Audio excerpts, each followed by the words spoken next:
Hello, and welcome to the Body Fusion Therapy Podcast. I'm your host, Dr. Heather Demirci.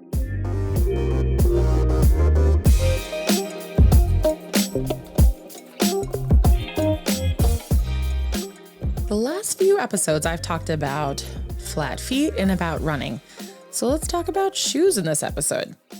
Not all shoes are created equal, and you should really take the time to find a good pair of shoes to work out and walk around in.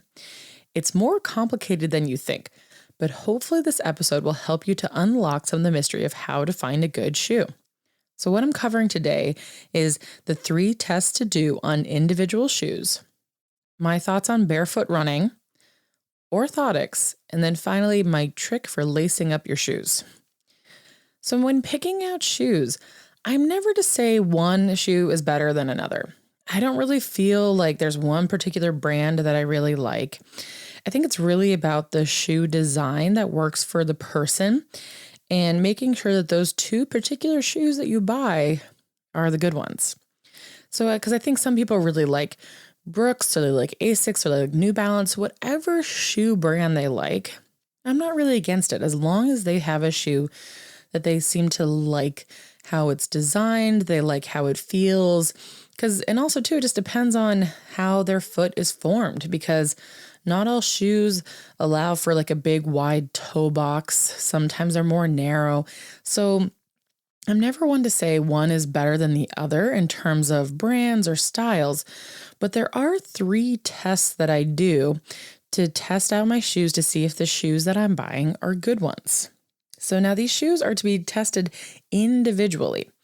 The design might be right. The design might be a great design that works great for your body, but where that material is punched out could have a defect into it. So when they're making shoes, it's these big plats of different foams and parts and materials of the shoes, and it's actually then there's a stamp that comes out and cuts out that area of the shoe. So there could be a defect in where that shoe got punched out from. So it's really important that you test the shoes, each one of them, and find the best right foot and the best left foot. So don't just think that I found the great design, I love the brand, that particular shoe might not be a good one, but another one in that same size could be the shoes that are going to pass the test. So here are the 3 tests that I do. The first one is the toe bend. So you want to hold the shoe between your hands at the toe and at the heel in the palms of your hands. And as you compress together, so bring the palms of your heels together, you'll see there'll be a natural bending. Where you want that buckling and bending to happen in the shoe is naturally where the ball of your foot is going to be. So you don't want it to be too far forward. If it's too far forward, it will pull on your toe flexors and could cause some plantar fasciitis. And if it's too far back, you won't get a good push off the shoe. So don't just assume that the shoe is naturally going to bend where your toes are going to be bending.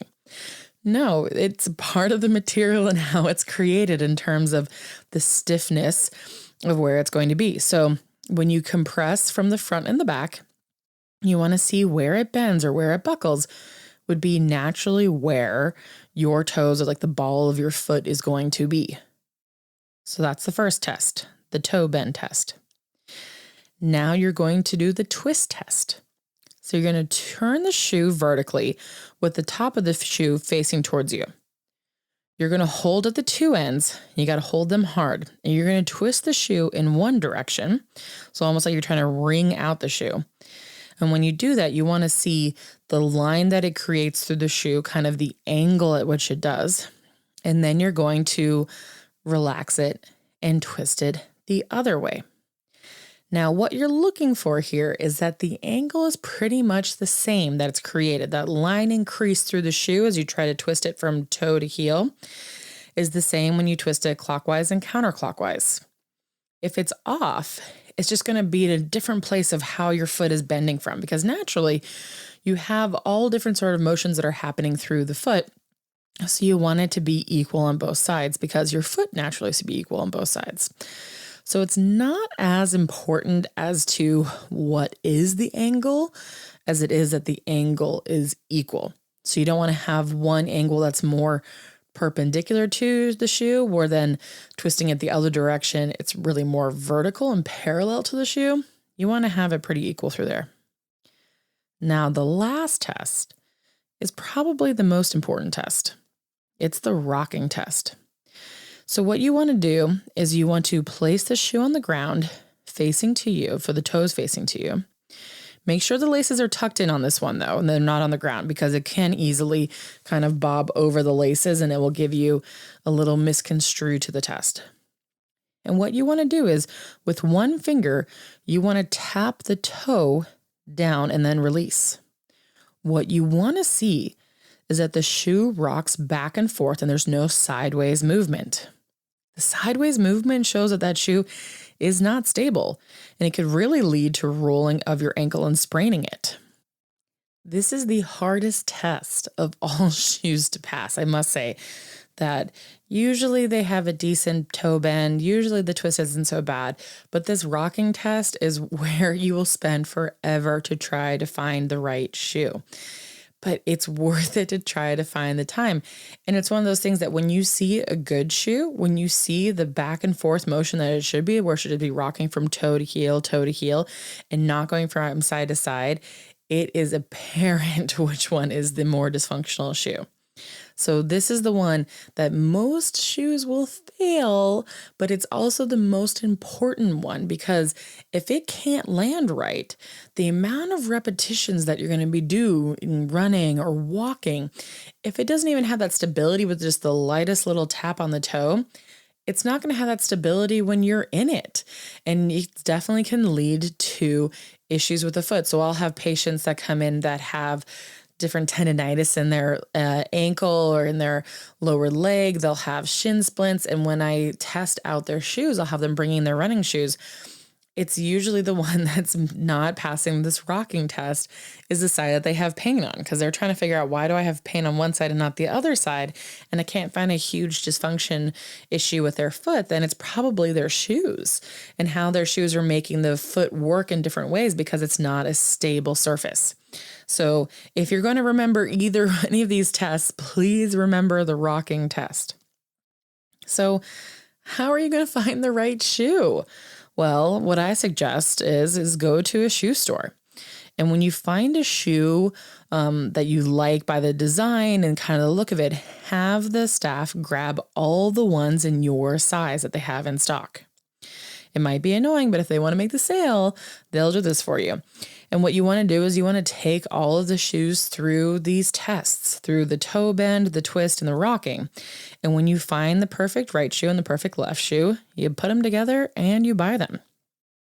If the people at the shoe store don't like you doing this, then maybe find a different shoe store. My favorite thing to do when I've gone to a new location and opened up my business is to find a mom and pop shop.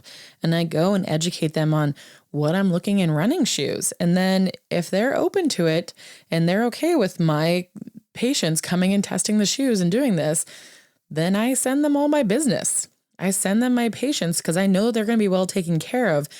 And I even had one place, this was in Greenwich, where they sent back the shoes that weren't functioning right because he didn't want to be known as selling someone the shoes that was hurting them. He wanted to be known as selling someone that shoes were really going to work well and going to work well with their bodies. So you want to find a shoe store that it's okay with this. And I know a lot of people do online shopping now. I get it. So if you're really serious about this, just buy a bunch in that size and then return the ones that don't work for you. So it's important that you spend the time, because if you're really serious about running, then you want to find the right shoes, because why would you be using bad equipment, right? Like if you were a boxer, for say, like, would you want to be using gloves that didn't have enough padding, that weren't functional right, where you could end up hurting your hands? No. Or, if you were a baseball player, would you want to end up with a ball or a mitt or a glove that's not going to be useful?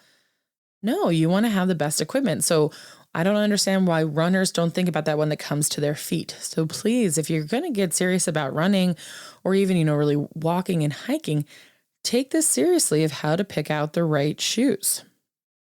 So let's talk about barefoot running.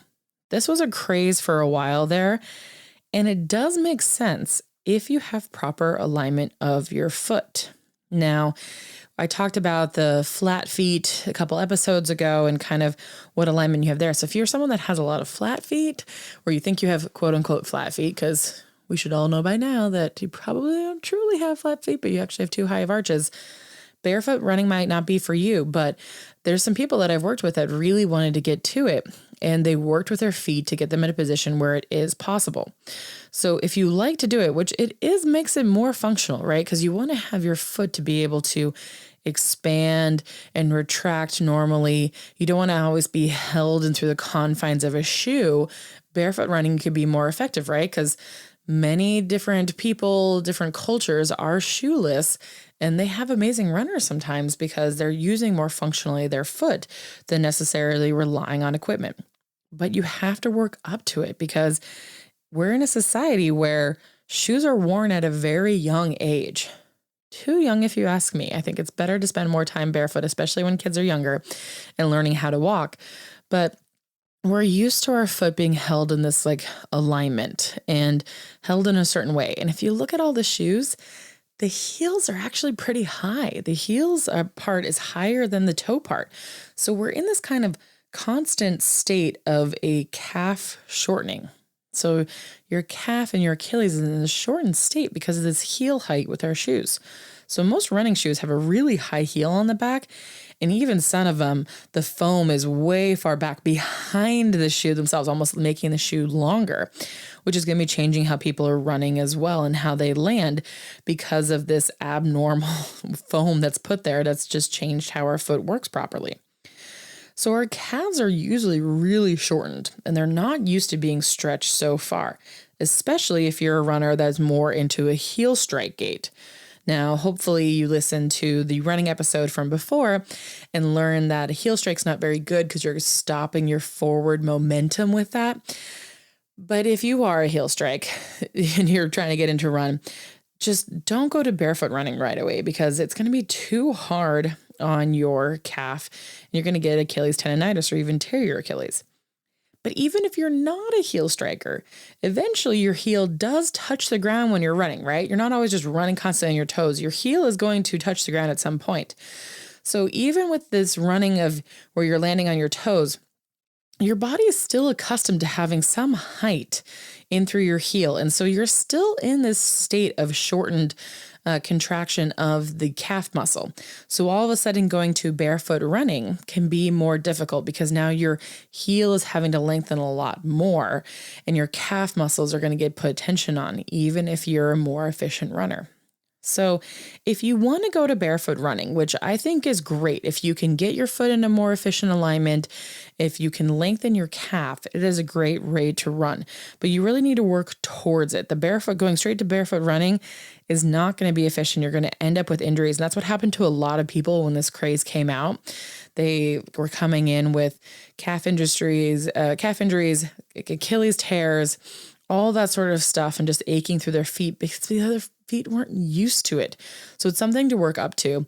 And honestly, I'm going to put in my thing now of like, you should be barefoot if you can. If you don't have these big foot deformities, being barefoot at home is really good just to get that natural spling through the foot.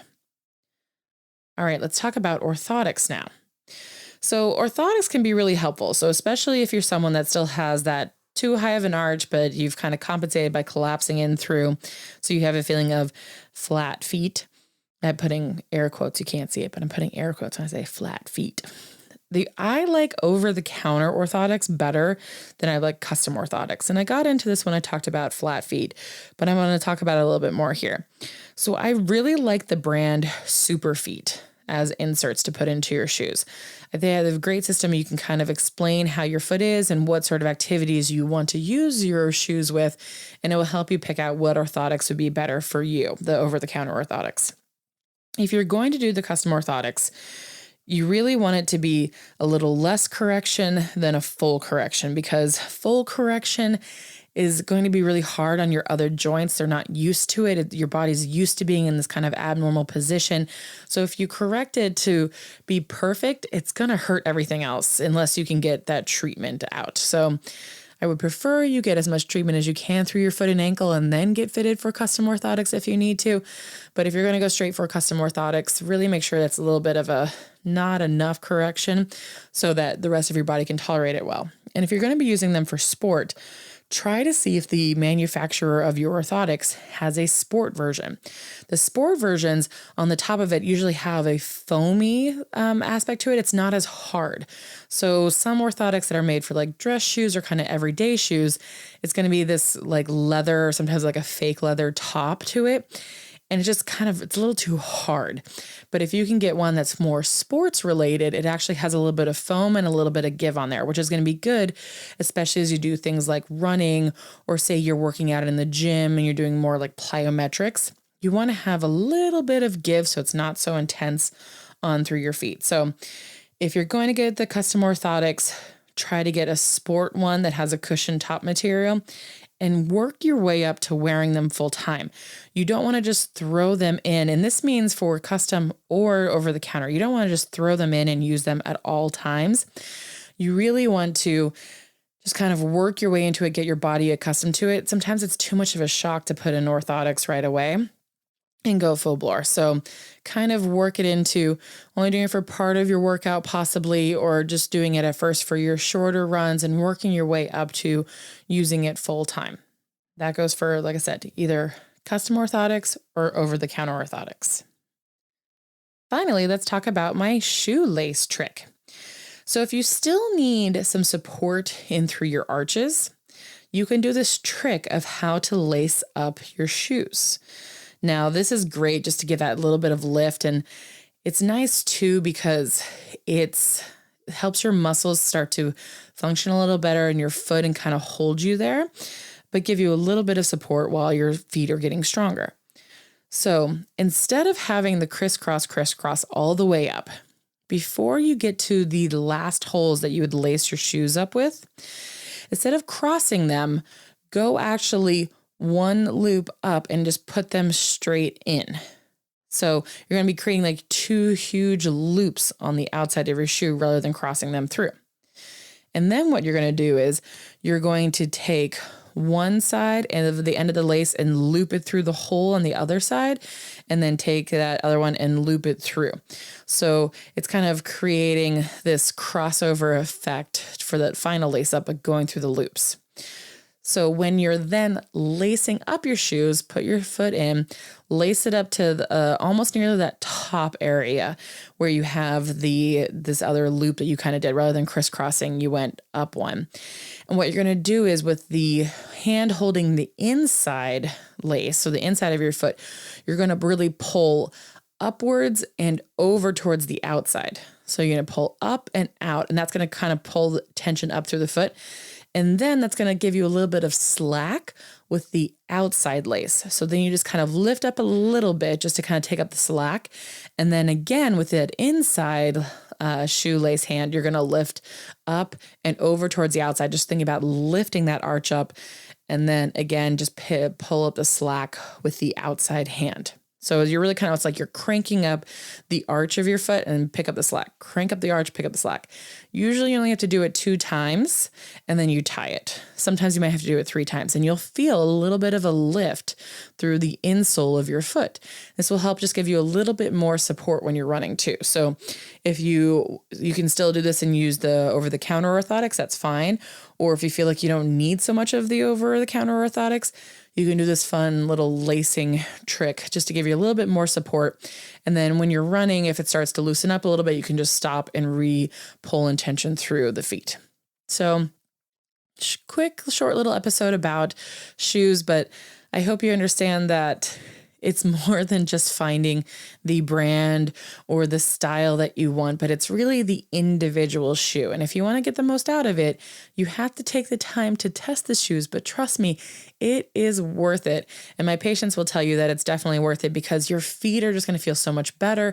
And up through your body, you're going to feel so much better too if you have the right shoes. So don't forget those 3 tests. You have the toe bend, the twist, and the rocking. The rocking one's really important. You want to find the best right and left shoe that you can, right? It's not necessarily the style that's the problem. It could be where that material was stamped out of. And then you can try the over-the-counter orthotics. My thoughts on barefoot running now too. And that fun little tip and trick of how to lace up your shoes to give you that extra added support. So happy running, everyone. Thank you for tuning in to this episode of the Body Fusion Therapy Podcast. Please share it with your friends and family, as well as leave a review if you liked what you heard today. We're looking forward to continuing this journey of looking at the body. Tune in next time.